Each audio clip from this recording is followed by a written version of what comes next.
오늘의 말씀의 제목은 풍성한 영광의 하나님이라는 말씀으로 로마서 3장 1절에서부터 8절까지의 말씀으로 여러분들과 함께 은혜를 나눌까 합니다.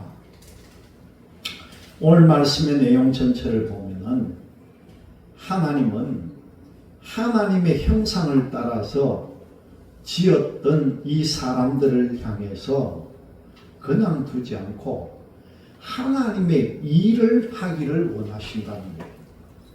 우리 사람들은 하나님이 맡겨주신 일을 해야 된다는 거죠. 하나님께서는 사람 각자에게 맞는 책임을 맡기셨고 하나님은 지금 지켜보신다는 겁니다. 하나님은 당신의 영광을 위하여 사람을 판단합니다. 하나님 잘 들어보세요, 여러분.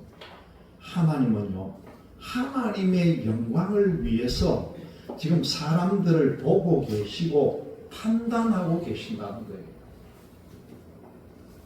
하나님의 판단은 언제나 옳다는 겁니다. 하나님의 판단은 바른 줄 믿으시기를 바랍니다. 그렇기 때문에 우리 사람들은요, 하나님의 판단에 따라서 모든 것을 감당해야 된다는 거예요. 오늘 말씀이 여러분들 좀 무거운 말씀일지라도 잘 새겨 들으시기를 바랍니다. 우리가 읽은 3장 앞에 2장에는요, 사도가 우리 유대인들의 죄를 조목조목 지적하면서 아주 강하게 경고하는 내용이 2장의 말씀이에요. 그런데 이제 3장에 들어와서는 이 유대인들이 자기들이 뭐 특권처럼 내세우는 율법에 대한 것과 그 다음에 또 할례에 대한 유대인들의 그릇된 생각을 가감없이 깨뜨리는 말씀이 오늘 1절부터 8절까지의 말씀입니다. 하나님은 모든 사람들에게 책임을 부여하시고 이걸 확인하신다는 것이 오늘의 말씀의 논지입니다. 첫 번째로 보니까 2절 말씀을 통해서 범사에 많은데 우선은 그들이 하나님의 말씀을 맡았습니다. 여기에서 그들이라는 게 누구냐 하면은 유대인을 말합니다. 이 유대인들이 하나님의 말씀을 맡았다는 거예요. 하나님께서 유대인을 택하셨고 유대인에게 하나님의 말씀을 처음으로 맡겼다는 거예요. 그리고 4절 말씀에 보면은 믿보고 참되신 하나님의 말씀, 하나님에 대한 내용이 나오고요. 진노와 심판의 말씀이 5절과 6절에서 이어나가고, 그리고 7절에 보면은 오늘의 말씀의 제목처럼 풍성한 영광의 하나님에 대한 말씀이 나옵니다. 요즘 가만 보면은 젊은이들이 결혼은 했는데 자녀를 낳지가 않아요. 이게 참 심각한 문제인데 결혼은 해요.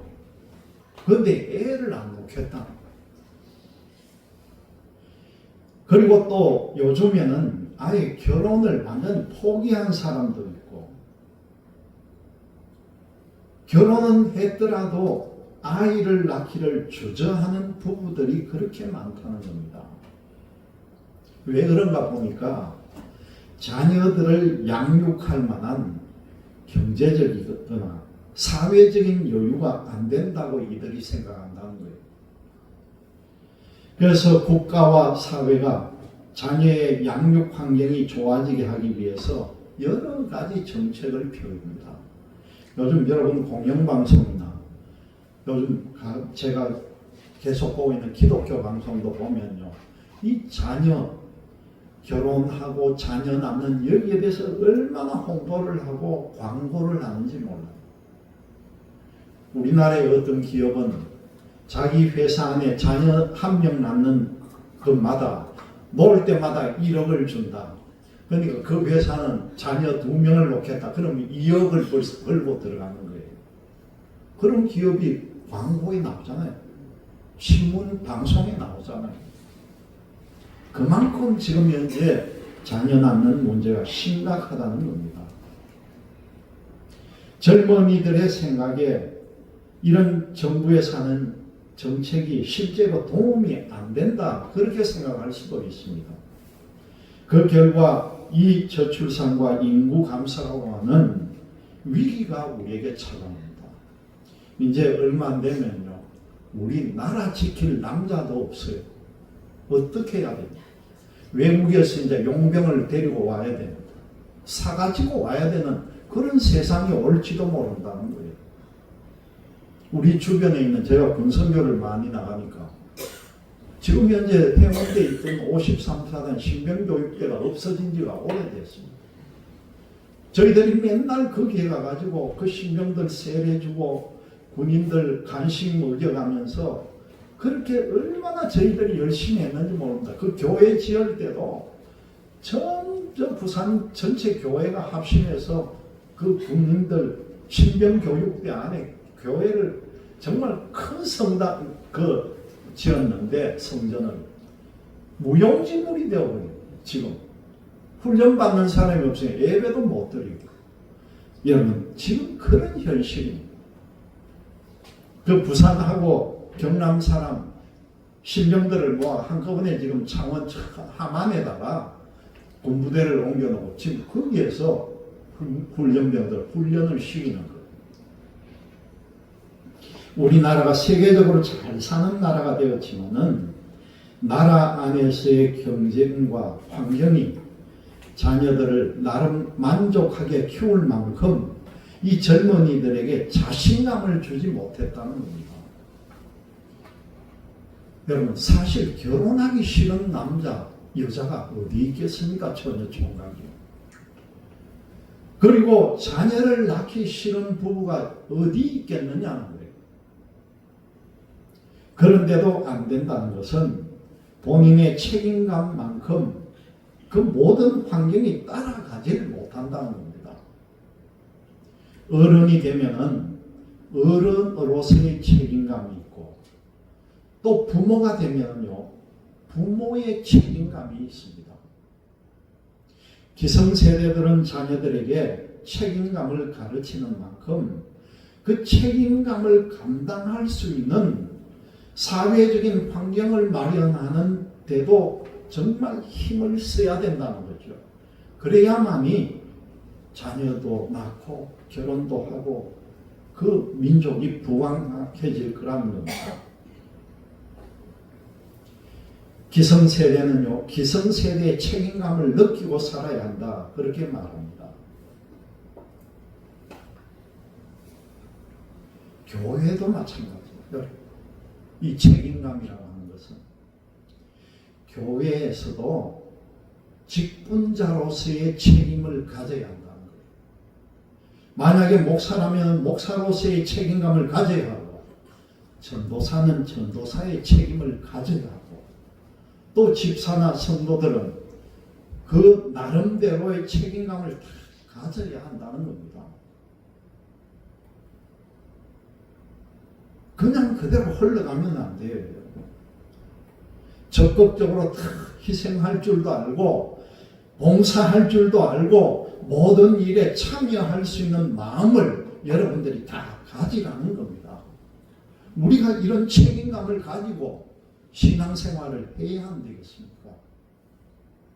예배에도 집중할 줄 알고, 또 우리가 열심히 기도하는 가운데 성령 체험도 하고, 그 체험을 내가 감정도 하고, 이런 모습을 우리가 가져가야 된다는 거예요.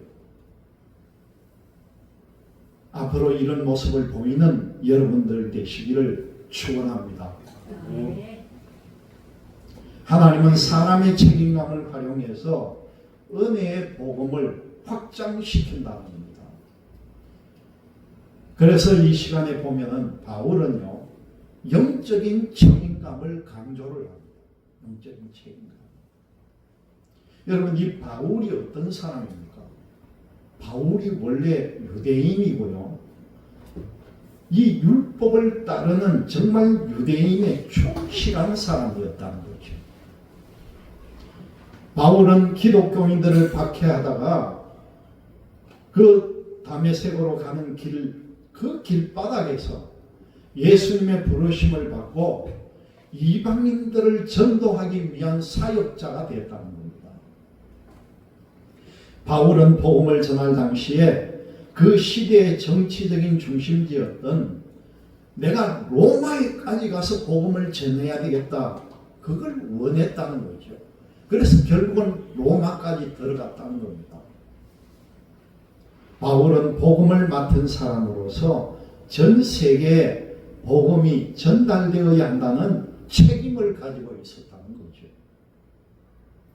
그리고 유대인으로 태어난 사람들에게도 영적인 책임감이 있다는 것을 오늘 말씀을 통해서 강조한다는 겁니다. 이 유대인들은요, 하나님의 부름을 받은 사람들이에요. 이 민족은 하나님의 부름을 받아가지고 우리 세계 온 인류의 조상의 뿌리가 유대인들이라는 거예요. 그래서 하나님이 이들을 불러가지고 이들에게 하나님의 말씀을 주었다는 거잖아요. 하나님이 왜 이들을 불렀겠습니까? 하나님이 먼저 이들에게 은혜를 주셨다는 것이요. 하지만 먼저 은혜를 받은 사람들로서 이 사람들이 다른 민족에게 하나님의 은혜를 알리는 책임도 가져야 되는데 그렇지 아니했다는 겁니다. 그런데 유대인들은 자기들이 하나님의 부름을 받았고 우리가 또 하나님으로부터 율법도 받았고 우리는 하나님 앞에 할례를 받은 민족이라는 자랑만 할 뿐 하나님의 은혜를 다른 민족에게 전하려는 생각은 전혀 갖지 않고 있었다는 거예요. 하나님의 은혜를 자기들만 독점하려고 하는 이방인들은 필요 없어. 우리만 이거 영적으로 하나님 우리 거야. 이런 생각에 사로잡혔다는 거잖아요. 하나님의 생각과는 다르게 생각하는 이 유대인들을 바라보는 바울이 이 유대인들을 강하게 책망을 합니다. 너희 유대인들이 나는 게 뭐냐? 오늘 말씀에도 보니까 너희들 할례가 무엇이 그래 유익한데 그렇게 질책을 하는 것이요. 하나님이 유대인들에게 하나님의 말씀을 먼저 맡기셨으므로 이들에게는 범사의 모든 일에 유익한 일이 굉장히 많다는 겁니다. 하나님의 말씀을 맡기시며 하나님께서는 이 민족이 범사에 유익한 일까지 덤으로 이 민족에게 복을 주었다는 것이죠. 하나님이 사람들을 사랑하시고 말씀을 맡기셨다는 겁니다. 그 말씀을 믿고 말씀에 대한 책임감을 느끼고 책임을 다하는 사람들이 있습니다. 개인적으로 경건하고 하나님을 섬기는 것뿐만 아니라 이웃과 공동체와 그리고 민족에게까지 하나님을 바르게 섬기고 이웃과 더불어 기쁘게 살도록 힘쓰는 사람들이 있다는 거죠.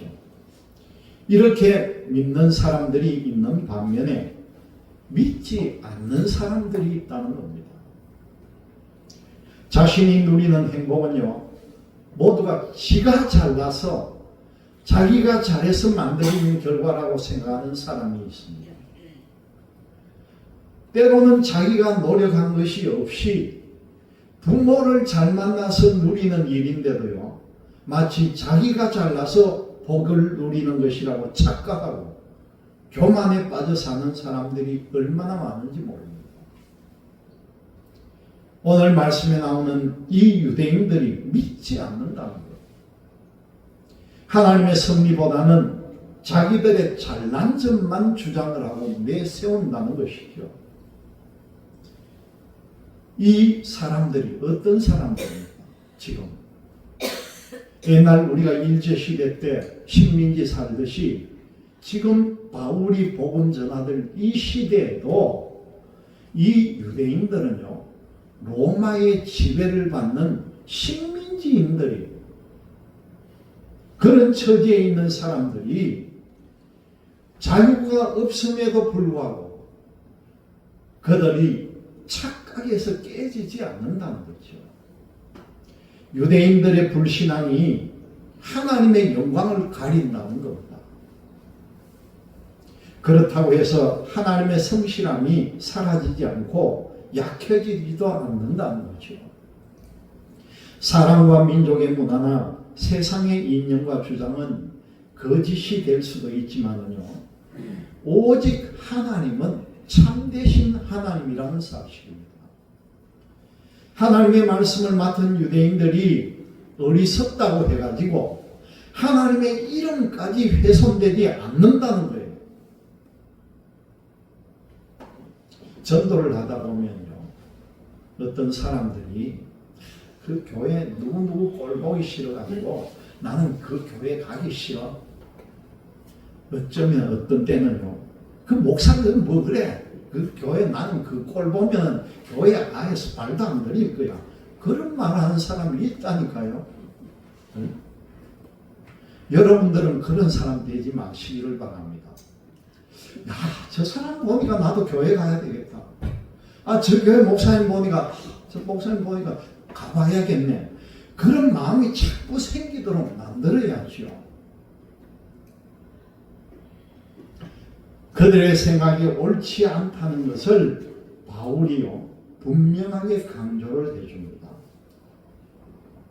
오늘 세 번째로 보니까 진노와 심판의 하나님에 대한 말씀인데, 이 바울은 참되신 하나님을 강조하려고 4절 말씀에 보니까 시편 51편 4절의 말씀을 인용을 합니다. 그 말씀의 내용이 뭡니까? 내가 주께서 범죄하여 주의 목전에 악을 행하여 싸우니 주께서 말씀하실 때에 의로우시다 하고 주께서 심판하실 때 순전하시다 하리이다. 그런 말씀을 인용을 합니다. 비록 하나님의 사람이 실수할 수 있다고, 그리고 죄를 범한다 할지라도 그의 입술에서는 하나님의 말씀은 의롭고 심판은 공정하다고 말해야 한다는 거죠. 최소한 유대인들이 이런 말을 한다는 겁니다. 중요한 것은요, 그들이 말씀을 왜곡을 해가지고 자기들의 유익을 위해서 그 말씀을 오용하거나 남용하고 있다는 겁니다. 하나님께서는 이런 사람들을 향해서 진노하시고 심판하신다는 거죠. 사람의 불의가 하나님의 의를 드러낸다고 하지만 그렇다고 해서 하나님이 사람의 불의를 눈 감아주지 않는다는 것입니다. 이방나라 아수르가요, 하나님에 의해서 쓰임을 받아가지고 그 분열된 북왕국 이스라엘을 멸망을 시켰지만 그 아수르는 그들의 악함 때문에 심판을 받는 것과 똑같다는 거예요. 이 이스라엘의 패역함을 보고 진노하신 하나님, 그 아수르의 포악함을 향해서 심판하신 하나님은 의로운 하나님이라는 것입니다. 만약 하나님께서 불의와 포악함을 용납하시기만 한다면 하나님의 공의가 세워지지 않는다는 거죠. 여러분, 하나님은요, 공의로 세상을 심판하십니다. 하나님께서 말씀을 주시고 이들에게 맡기신 이유는 뭡니까? 하나님의 공의가 뭔지 너희들이 알고 그것을 실천하게 하기 위해서였다는 것이죠.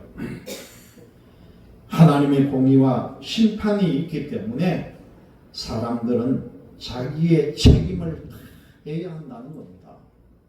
우리 믿는 사람들 마찬가지예요. 하나님 두려운 줄을 알아야 한다는 것이죠.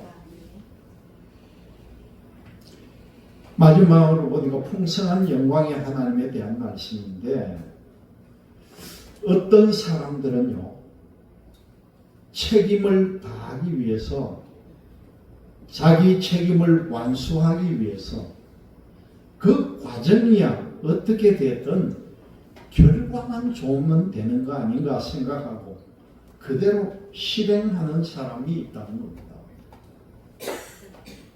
비근한 예로 자기가 부모가 되어가지고 부모의 책임을 다 한다면서 내 자녀가 좋은 성적을 거두려 하고 그 자녀를 위해서 불법을 저지르는 부모가 있다고 한번 생각해 보세요. 옛날이나 지금이나요. 특히 아이들 입시 문제 때문에 이렇게 불법을 저질러 가지고 감옥 가고 지금도 들어가는 사람도 있는 줄 여러분들 알고 있을 겁니다. 그렇게 불법도 저지른다. 누구 때문에? 내 새끼 때문에. 그렇게 해서 부모가 잘못을 저질렀는데 과연 이게 부모된 입장에 자녀를 위한 길인가? 다시 생각해 봐야 된다는 거예요. 자녀에게 유익이 되었으므로 자녀가 부모를 존경하겠느냐는 거예요. 어릴 때는 모르죠. 그 자녀가 성장해가지고 판단력이 있을 때 내 부모가 이렇게 해가지고 얘 불법을 저질러가 내가 이렇게 학교에 가고 좋은 자리에 갔는데 그걸 생각하면 그 자녀가 평생 어떤 마음으로 살겠습니까? 정말 성인이 된 후에는 그 부모 때문에 얼굴도 제대로 못 뜨는 환경에서 살아갈 거라는 겁니다. 부모의 책임은 자녀에게 좋은 환경을 만들어주고요. 양질의 교육을 하는 것도 있겠지만 정말 중요한 것은 자녀의 자존심을 세워주는 것이 더욱 중요하다는 겁니다. 사람이 불의한 일을 하여서 하나님의 의를 드러냈기 때문에 자기는 심판받지 않는다고 말하는 사람도 있다는 거죠. 그래서 선을 이루기 위해서 나는 악을 행한다. 그렇게 변명하는 사람도 있습니다. 그런데 알아야 할 것은요. 악이라고 하는 것은 악을 행하면 그 악이 더 심해질 뿐 악이 선으로 바뀔 수는 없다는 사실입니다. 이 오늘 말씀의 유대인들이 말씀의 책임을 맡았으면 말씀을 따라서 이들이 선을 행해야 합니다. 악을 행하는 것은 합리화하거나 장려하면 결코 안 된다는 거죠.